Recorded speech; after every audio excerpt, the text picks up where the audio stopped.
do we know more about what Blinken has accomplished so far in the visit? Well, Francine, I think the fact that there is going to be a meeting between the Secretary of State and the Chinese president is a sign that from the Chinese side, they think that the talks are going well. Secretary of State Blinken had a meeting of more than 3 hours with the top party foreign affairs official, Wang Yi, today. That followed a meeting yesterday that went for more than 7 hours with the foreign minister. This meeting with President Xi Jinping was not on the schedule, and there was a big question of whether or not it was going to happen. President Xi did meet last week with Bill Gates when Bill Gates was visiting China, and if Antony Blinken did not have this meeting with Xi Jinping, then it could have been a sign that the talks didn't go well. On the other hand, now we know that there is going to be this meeting. Excuse me.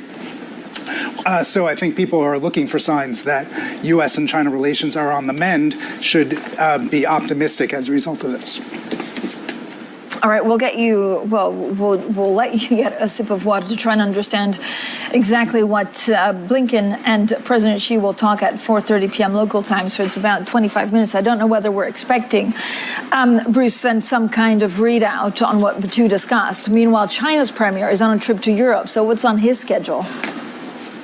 Well, to answer your question about the rate, we do know that there is scheduled a press conference that Antony Blinken will have early in the evening, Beijing time. So we do expect that we will hear something about the meeting with President Xi, as well as the overall sense from the U.S. side of how all these meetings have gone.